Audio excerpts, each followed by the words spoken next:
Bonjour à toutes et à tous, bienvenue dans cette première vidéo du chapitre 4 qui s'intéresse aux différentes relations qui peuvent exister entre les objets, et puis ça va nous amener vers les notions de solidité. Cette première vidéo, elle va vraiment s'intéresser à la notion de composition. Alors, ce qu'on pourrait se demander dans un premier temps, c'est pourquoi on a besoin de théoriser la relation de composition, parce qu'en fait c'est une relation qu'on utilise depuis très longtemps. À chaque fois qu'on a une classe et puis qu'on met des attributs qui vont référencer d'autres classes qu'on a dans notre conception, eh bien on utilise une relation de composition parce qu'on est en train de composer des objets entre eux. En fait, pourquoi on a besoin de composer? Bah, tout simplement parce qu'on a eu besoin de décomposer. Donc c'est l'opération inverse. C'est le classique diviser pour mieux régner qu'on a en informatique. Et en fait, cette décomposition, le fait de découper un problème en différents bouts, elle est duale. Il y a deux manières différentes de voir la chose. On a une première manière de voir la chose qui est une décomposition structurelle. C'est qu'un élément est composé d'autres parties. Un bâtiment est composé de salles. Donc, comme on cherche à avoir le plus petit gap sémantique possible entre la réalité et puis comment c'est représenté dans nos objets, eh bien, on va représenter un bâtiment comme étant composé d'un ensemble de salles. Donc ça veut dire qu'un tout, le bâtiment, est composé de parties, les salles. Puis on a aussi une autre décomposition qui, elle, est beaucoup plus fonctionnelle. C'est ce qu'on va appeler la délégation. Le fait de ne pas centraliser tous les traitements au même endroit, dans un seul gros objet qui essaierait de tout faire en même temps. En fait, on va avoir des responsabilités qui sont vraiment ciblées. Chaque objet va être responsable de son propre business, on va dire. Et quand on va demander à un objet de faire quelque chose, ben, lui sait pas faire, donc il va demander à quelqu'un de faire à sa place, demander à quelqu'un qui sait faire. Maintenir cette décomposition, c'est vraiment compliqué. Pourquoi? Bah parce que dans un premier temps, quand on applique les principes de conception, on va obtenir un système bien décomposé, ou en tout cas le mieux décomposé possible, et puis avec la meilleure conception qu'on pouvait être capable de faire à date. Maintenant, cette évolution-là, au fur et à mesure de la maintenance et puis de l'ajout de fonctionnalités dans le logiciel, va poser problème. C'est ce qu'on appelle le chemin de moindre résistance. Quand vous avez une évolution à faire dans votre code, eh bien souvent, la manière la plus simple et la plus rapide de le faire, c'est pas la manière la plus compatible avec tous les principes de conception qu'on a vus. Parce que, si on le fait vite et mal, ça va aller beaucoup plus vite. Et donc ça va être un problème, parce que ça c'est ce qui va faire apparaître ce qu'on appelle des classes dieux. On verra un petit peu plus tard comment on les détecte et puis comment ça se représente dans le code. Mais en gros, ces classes dieux, c'est des classes qui vont regrouper toute l'intelligence et tous les traitements possibles, et donc ça va nous amener vers des systèmes mal décomposés et qui deviennent, au fur et à mesure de leur évolution, de moins en moins évolutifs. Alors je vais en profiter pour faire un tout petit peu de publicité. Mon équipe de recherche s'appelle ACE, et le C de ACE c'est Composition. Donc la composition, c'est un domaine qui est compliqué, qui touche à plein de champs d'application différents. On trouve de la composition quand on fait du Git, on trouve de la composition quand on travaille dans Docker, on trouve de la composition quand on travaille sur des compilateurs, on trouve de la composition quand on travaille sur des systèmes d'information. Il y a plein de problématiques de composition qui existent. Puis si ça vous intéresse, n'hésitez pas à venir discuter, ça sera toujours avec plaisir. Donc on va s'intéresser au premier cas, pour commencer, qui est le cas le plus facile, parce que c'est la décomposition structurelle, c'est le fait qu'un élément est composé de parties, ou si j'inverse les choses, un élément fait partie d'un agrégat. Une salle de cours, c'est l'élément, elle fait partie d'un édifice, c'est l'agrégat. On a aussi le fait que, par exemple, à Schotten-Totten, les cartes constituent la pile, ou une voiture contient 4 pneus. D'accord? Donc là, on est vraiment dans des situations où la composition, elle est intrinsèque. C'est très naturel, que ça reflète la réalité et que c'est comme ça que la décomposition devrait être la plus simple possible. Le deuxième cas est un petit peu plus conceptuel, dans le sens où on va potentiellement déléguer à des objets qui n'existeraient pas dans la vraie vie, ou qui ne seraient pas forcément nécessaires. Mais ce qu'on cherche à faire là, c'est à casser la complexité pour décentraliser les traitements. Ok, on veut éviter de tout centraliser dans un seul objet qui essaierait de tout faire en même temps. Ça serait compliqué de le faire évoluer après. Imaginez quand vous travaillez après à plusieurs sur votre système, tout le monde touchera la même classe, et donc ça poserait plein de problèmes de Git par exemple, de conflits ou ce genre de choses. Typiquement, si on s'intéresse à une partie de poker par exemple, eh bien la partie de poker, elle pourrait être composée du jeu de cartes, mais aussi d'un croupier. Croupier qui aurait la responsabilité de s'occuper de tout ce qui touche à la distribution des cartes. D'accord? Parce qu'en plus, distribuer des cartes, on peut le faire dans d'autres jeux, donc ça aurait bien du sens d'avoir un concept qui est dédié à la notion de distribution et qui serait le croupier. Et donc quand on jouerait à la partie de poker, eh ben, c'est pas la responsabilité de la partie de poker de distribuer les cartes, ça devient la responsabilité du croupier. Et on va pouvoir agencer ces responsabilités ensemble, c'est ce qu'on va appeler la notion de fourniture de service. Donc on va avoir un croupier comme objet qui va fournir un service à la partie de poker. Et la partie de poker, elle aura la responsabilité d'être une partie de poker, donc de vérifier que les règles sont bonnes, que les combinaisons sont bonnes, là où le croupier, lui, aura la responsabilité bien, de distribuer les cartes. Il faut être conscient, quand on fait évoluer notre système, ou quand on travaille dedans, c'est très facile de rajouter des choses dans une classe. Pourquoi? Parce qu'on n'a pas à se soucier d'encapsulation, tout ce qu'on a vu avant, les problèmes de fuite de données, les problèmes de visibilité. Et ça va amener de l'entropie. L'entropie, c'est une notion physique qu'on peut caricaturer dans notre cadre comme étant le chaos. Et donc, si on ne fait pas attention à toutes les questions de conception qu'on s'est déjà posées et à les maintenir sur le long terme, eh bien, on va se retrouver avec des classes qui cherchent à faire tout et n'importe quoi, qui sont structurées d'une manière complètement abominable et qui vont être de plus en plus, au fur et à mesure de leur évolution, un cauchemar de maintenance. Donc, ce qu'il faut que vous vous demandiez quand vous ajoutez quelque chose dans votre code, c'est vraiment ça. C'est, étant donné le code, si j'ajoutais un truc vraiment à cet endroit-là, est-ce que ça serait pas pire que si je réfléchissais un petit peu plus pour l'ajouter d'une meilleure manière dans mon système? Après, il faut faire un compromis entre le temps qu'on a à disposition et puis l'état de la conception actuelle, mais il faut bien garder en tête un principe de conception et de développement logiciel, pardon, qui s'appelle la vitre brisée, qui est que si vous êtes dans un bâtiment où ben, tout est nickel, tout fonctionne extrêmement bien, le moindre accroc, ça va se voir. Si vous êtes dans un bâtiment où les vitres sont un peu cassées, les portes fonctionnent plus bien, certaines serrures sont plus trop opérationnelles, bah, un truc pourri de plus ou de moins, ça va pas se voir. Ok?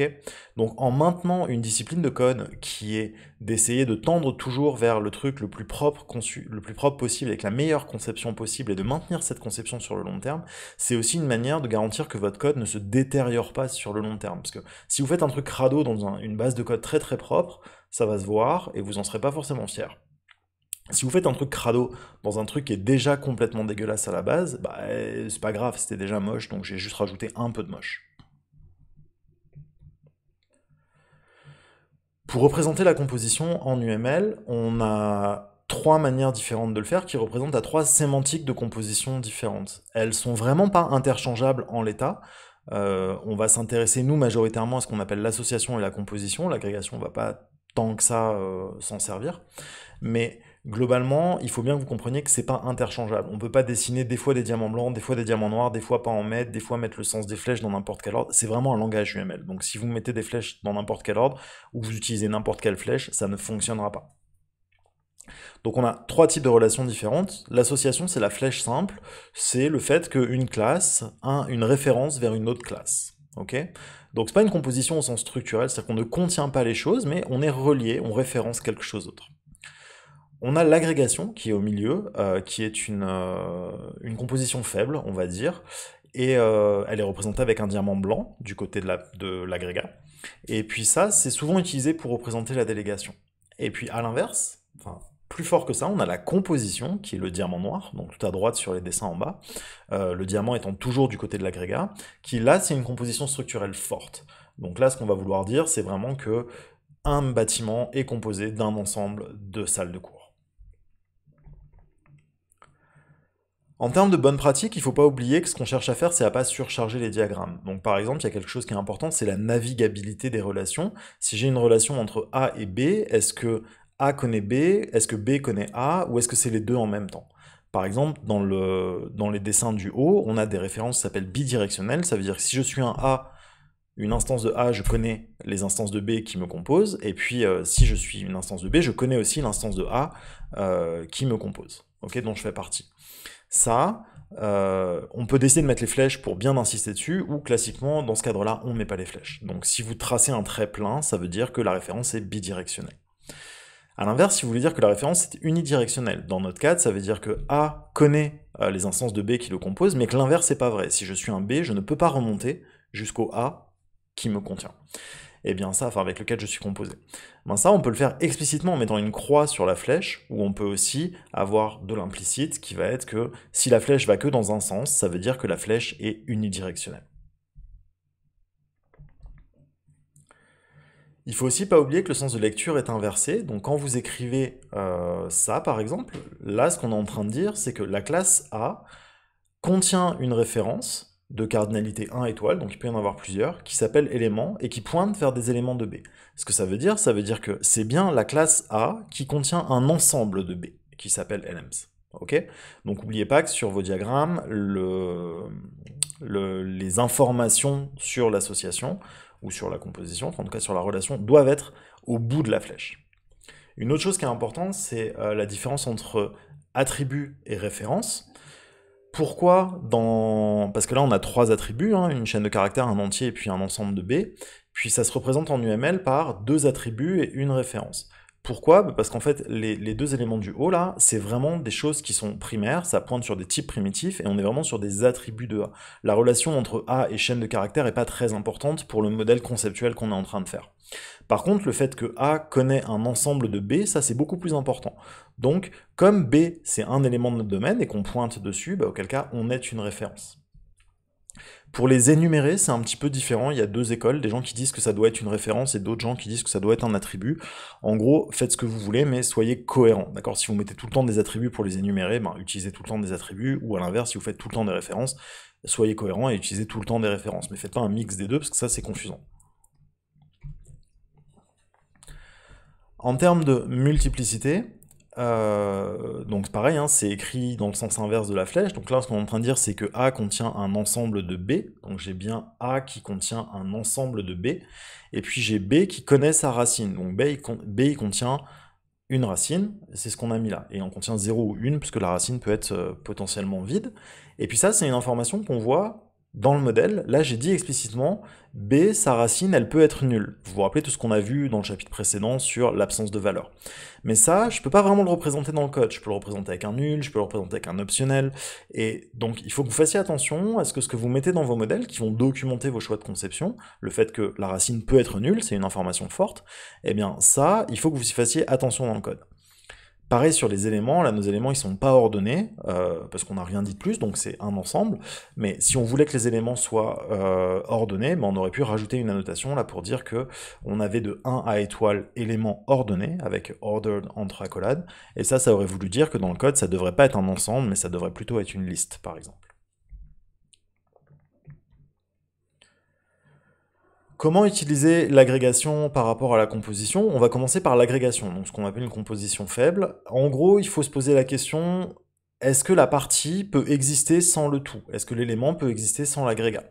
Typiquement, est-ce qu'un étudiant peut exister sans une salle de cours? Ça semble raisonnable. Donc, ça peut pas être une composition forte. Ça, c'est ce qui va nous permettre de définir un graphe orienté acyclique d'appartenance. Et l'autre chose qui est importante, mais ça c'est valable pour toutes les relations de composition, donc agrégation ou composition, si vous définissez un cycle de composition, c'est très souvent qu'il y a des problèmes de conception, d'accord? Parce que vous vous retrouvez face à un problème de poule et d'œuf, qu'est-ce qui est venu avant? Là c'est pareil, qui est composé de quoi? Si ça forme un cercle, c'est pas génial. Alors il y a des situations où c'est légitime, mais très souvent ça l'est pas. Là, dans les exemples qu'on a sur cette diapositive, on a un étudiant qui fait partie ou pas d'un seul groupe de labo, ça c'est legit, et puis on a le fait qu'un cours peut faire partie de plusieurs programmes d'études, mais le cours peut tout à fait exister sans forcément être relié à un programme d'études. Enfin là, pas avec cette modélisation, mais c'est ce qu'on pourrait envisager, c'est pour ça que c'est une composition faible. La partie composition forte, elle est beaucoup plus structurelle encore une fois, et en gros on peut la caricaturer comme étant, si je détruis l'agrégat, je détruis l'élément. Si je détruis le bâtiment, je détruis les salles de cours. Ok? Donc dans notre cadre, c'est ce qu'on va représenter par ce diamant noir là, un bâtiment est composé de plusieurs salles de cours, il pourrait y en avoir 0, et puis ça c'est une composition forte. Si je détruis le bâtiment, je détruis la salle de cours. La salle de cours contient un projecteur pour afficher des trucs à l'écran.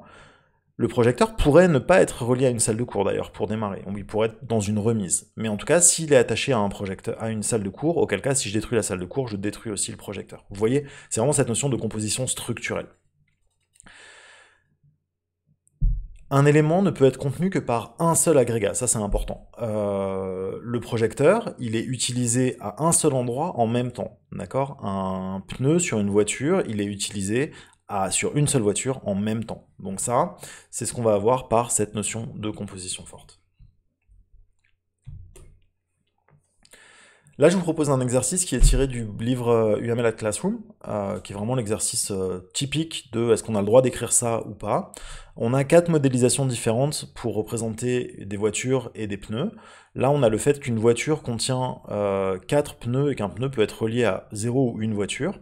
Là, on a une voiture qui est reliée à 4 pneus et un pneu relié à une voiture. Une voiture en composition faible avec 4 pneus, et puis des pneus qui peuvent être reliés à plusieurs voitures, et puis une voiture qui est reliée à 2 types de pneus, pneus été, pneus hiver par exemple, et puis les types de pneus qui peuvent être reliés à étoile voiture, donc plusieurs. Je vous laisse mettre la vidéo en pause, réfléchir à lesquelles de ces conceptions sont légitimes ou pas, étant donné tout ce que je viens de vous raconter, et puis quand vous remettez la vidéo, quand vous reprendrez la lecture, je vous donnerai la solution. Donc parmi ces 4 conceptions, il n'y en a que 2 légitimes, les 2 du milieu sont fausses. Pourquoi? Parce qu'on est dans ce cadre-là, une voiture, elle est bien reliée à 4 pneus, donc ça c'est vrai, et un pneu peut exister sans la voiture associée. D'accord? J'ai mes pneus d'hiver dans mon garage, et bien ça je peux ils existent en tant que tels, donc ça c'est bon. Cette modélisation-là est légitime aussi, parce que j'ai bien une voiture qui est reliée à un ou 2 types de pneus, pneus été, pneus hiver, et puis ces pneus d'été, ces pneus d'hiver peuvent être reliés à plusieurs voitures. Donc là, c'est légitime aussi. Cette modélisation-là, elle est fausse. Pourquoi? Parce que là, ça voudrait dire qu'une voiture peut être reliée, un pneu, pardon, peut être relié à plusieurs voitures en même temps. D'accord? Et ça, c'est complètement illégitime d'un point de vue physique, c'est-à-dire que c'est pas possible d'utiliser un pneu en même temps sur 2 voitures. Donc ça marche pas. Et celle-là est pas légitime, pourquoi? Parce qu'un pneu ne pourrait exister sans la voiture associée. Fait que mes pneus d'hiver qui sont dans ma remise, je pourrais pas dire qu'ils existent parce qu'ils ne sont pas reliés à une voiture. Et donc ça serait faux. En pratique, on peut tout à fait ne pas se poser de questions entre diamant blanc et diamant noir et tout approximer avec des diamants noirs. Il existe vraiment une différence forte, délégation, composition structurelle, mais si vous n'êtes pas à l'aise, dans un premier temps, vous pouvez toujours choisir la même et puis utiliser la même. Et puis après, ça va vous permettre de monter en expérience pour aller plus loin vers justement ces questions de est-ce que la partie peut exister sans le tout et ainsi de suite. On va regarder maintenant 2 problèmes de composition. On va commencer par un problème de composition qui est à Shoten-Toten, comment on fait pour attaquer. Donc si vous vous rappelez le jeu, Shoten-Toten contient 9 bornes, 9 pierres, des stones, et chaque pierre contient 2 attaques, les attaques du joueur 1, les attaques du joueur 2. Et puis chaque attaque, en fait, c'est une pile de cartes. Et en gros, donc on a cette modélisation-là, le jeu contient une source de cartes, qui est la pile de cartes dans laquelle on va piger, 9 pierres, d'accord? Et puis ces pierres, elles sont reliées à une attaque de joueur 1 et puis une attaque de joueur 2. Les attaques sont comparables, parce qu'il faut savoir quelle est la meilleure, et puis une attaque, c'est une pile de cartes. Ok? Dans cette modélisation-là, ce qu'on a fait comme choix, c'est de dire qu'une attaque était composée d'une pile de cartes. Et on pourrait se demander, c'est bizarre, parce qu'une attaque, c'est une pile de cartes. Donc on pourrait dire, pourquoi ne pas avoir réalisé l'interface pile de cartes plutôt que d'avoir fait une composition? Ce qui va nous sauver ici, entre guillemets, ce qui va diriger notre choix, c'est le fait qu'une attaque, ça n'a pas du tout la même interface qu'une pile de cartes. Ça ne répond pas au même message. Alors bien évidemment, physiquement, c'est la même chose, c'est des cartes que j'ai empilées les unes sur les autres. Mais je m'en sers pas de la même manière. Et donc, en termes de conception, je vais pas leur donner les mêmes réactions au même message. Une pile de cartes, ça sait dire si c'est vide, ça sait accepter un élément, et ça sait dépiler un élément. Ok, c'est tout ce que c'est faire une pile de cartes. Une attaque, c'est un peu différent. Ça sait accepter une nouvelle carte, et puis ça sait dire si c'est complet, donc s'il y en a 3. Donc, le truc à bien garder en tête, c'est que là, techniquement, une attaque, c'est peut-être une pile de cartes, c'est peut-être la bonne manière de faire, c'est peut-être pas la bonne manière de faire, d'ailleurs, intuitivement, ça serait peut-être pas la bonne manière de faire, mais comme ça réagit pas de la même manière aux messages qu'on lui envoie, d'accord, on ne veut pas envoyer les mêmes messages à une pile de cartes qu'à une attaque, eh bien, on va lui faire une interface à elle, donc c'est une attaque qui est comparable, et puis, à l'intérieur de la boîte noire, par encapsulation, on va brancher ça sur une pile, sur une liste, sur un tableau, sur ce qu'on veut. Ça, c'est pas le problème de l'interface publique. Okay, donc là, ce qui va vraiment nous diriger, c'est la notion de logique d'affaires. Et le point important, c'est qu'une relation de composition n'implique pas de sous-typage, d'accord? C'est vraiment important. Contrairement à la réalisation qu'on a vue jusqu'à présent, donc l'implémentation d'interface, puis la généralisation, qui est la relation d'héritage qu'on va voir dans la vidéo suivante, là, ce que j'ai, c'est qu'une carte un jeu pardon, est une source de cartes, ça c'est vrai, donc c'est une relation de réalisation, un jeu est une source de cartes, mais un jeu est composé d'une pile de cartes. Ok, et il n'y a pas de relation entre stack et puis card source. C'est vraiment pas comparable.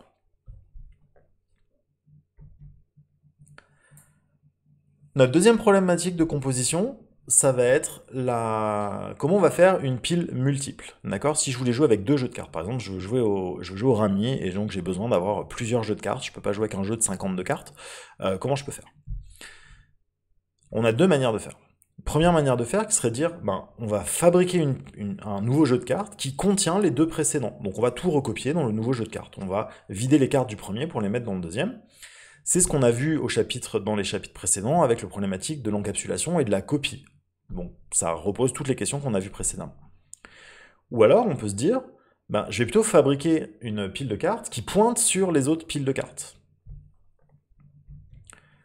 À gauche, la notion de construction par copie, donc une pile de cartes est une source de cartes, et une pile de cartes, je vais la créer, le seul moyen que j'ai de la créer, c'est de lui donner d'autres sources de cartes.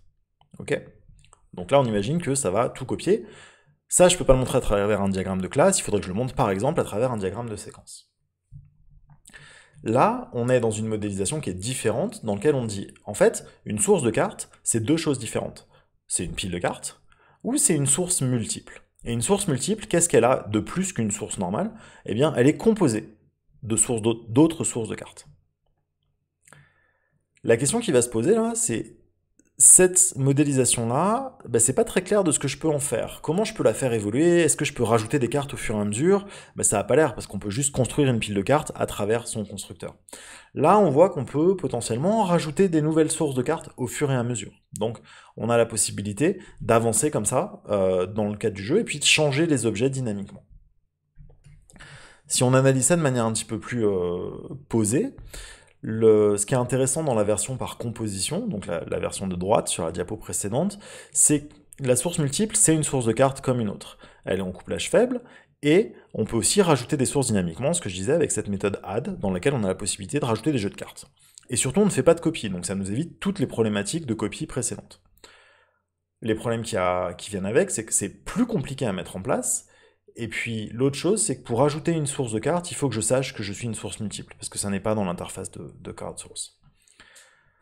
Là, ce qu'on vient de voir, c'est un patron de conception. C'est ce qu'on appelle le composite, on l'étudiera au chapitre 7, donc c'est un petit peu en avance de phase, mais ça, c'est une bonne solution à notre problématique de composition. Si on est rendu dans une situation où on a un élément composé de plusieurs parties, puis qu'on veut pouvoir en ajouter dynamiquement, eh bien, le patron de conception composite est une bonne solution pour cette situation-là. On va regarder un dernier problème qui va être là plus orienté sur la délégation, parce que l'état précédent était plus, le problème précédent était plus sur la composition structurelle. Ce qu'on voudrait être capable de faire, c'est d'avoir une source de carte dont on va modifier le comportement. Modifier le comportement, typiquement, ce qu'on voudrait dans un premier temps, c'est que la source de carte fasse son travail, d'accord, qu'on puisse piger des cartes dedans. Et puis, on imagine que si on est dans un casino, il faudrait qu'on puisse journaliser, donc avoir un log de toutes les actions qui ont été faites sur la pile de cartes, sur la source de cartes. Ça nous permettrait, s'il y a de la triche, d'aller vérifier dans les journaux qu'on n'a pas fait n'importe quoi ou qu'il n'y a pas eu de problème sur les piles de cartes. Et puis un truc qui du coup est un petit peu moins légal si on le fait dans la vraie vie, ça serait de mémoriser les cartes pour par exemple gagner au blackjack. Donc la première manière de faire, ça serait de dire, très bien, on a notre pile de cartes et puis elle vient avec des modes, on a le mode régulier, le mode journalisé, le mode à mémoire, et puis le mode journalisé et mémoire. Donc, on pourra activer ou désactiver ça, par exemple, à la construction de la pile de cartes, et puis ça a l'air d'être plutôt pas mal. Je vous laisse mettre la vidéo en pause pour essayer de trouver le gros problème de conception qu'on a à cet endroit-là.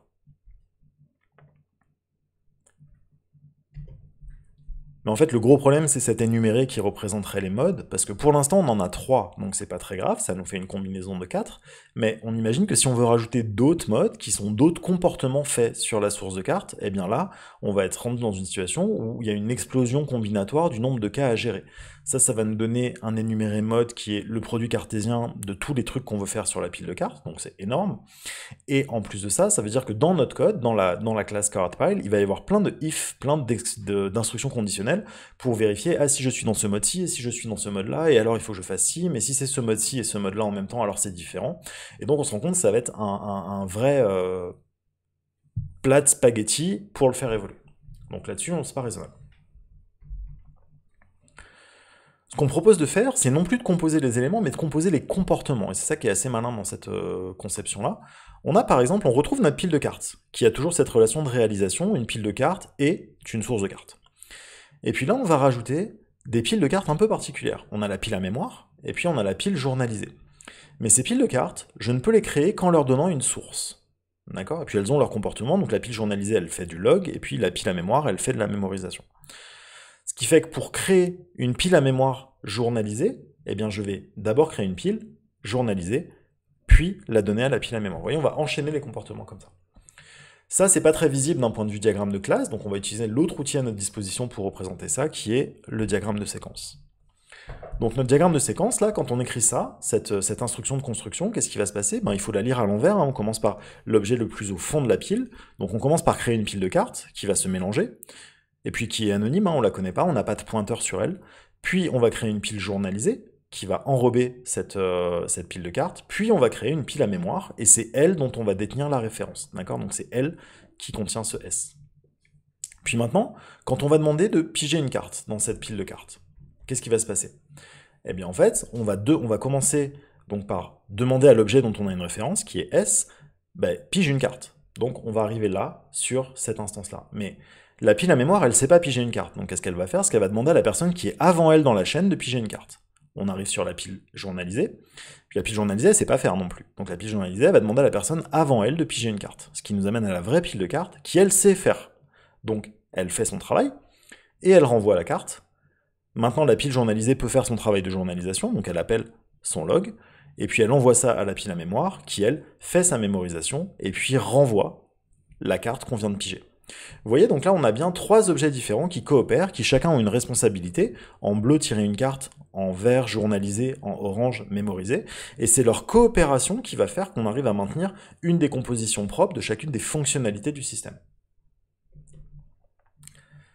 Si on analyse cette approche par délégation, donc, on a une réalisation homogène de la pile de cartes, de la source de cartes, pardon, ça veut dire que toutes ces classes-là sont des sources de cartes, et il n'y a aucune différence entre elles.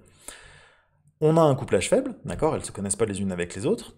Dynamiquement, on va pouvoir enrober d'autant de choses qu'on veut. On aurait pu commencer par créer une pile de cartes, et puis ensuite la rendre journalisable. Il aurait suffi de l'enrober dans une pile journalisée. Et puis, on a bien la notion de responsabilité unique. Chacun des objets fait ou mémoriser, ou piger, ou journaliser, et puis c'est tout. Et c'est ce qui nous amène à ce qu'on appelle le principe ouvert-fermé, qui est que l'évolution de ce système-là, pour rajouter de nouveaux comportements, passe par simplement l'ajout d'un nouvel élément qui réaliserait source de carte. Cette représentation-là a deux faiblesses immédiates. La première faiblesse, c'est ce qu'on a vu sur la diapositive précédente, c'est qu'on va se retrouver à créer plein de petits objets qui vont s'envoyer plein de messages, donc ça peut avoir un impact à l'exécution, on paye le prix de l'évolution dynamique en fait. Et l'autre chose, c'est qu'on va aussi avoir potentiellement un problème d'identité entre objets, parce que vous avez vu quand on écrivait les méthodes equals, on commençait à vérifier qu'on était du même type, et là une pile à mémoire, c'est vraiment pas une pile de cartes, d'un point de vue type, mais globalement ça reste une source de cartes quand même, donc il y a des questions à se poser sur l'égalité.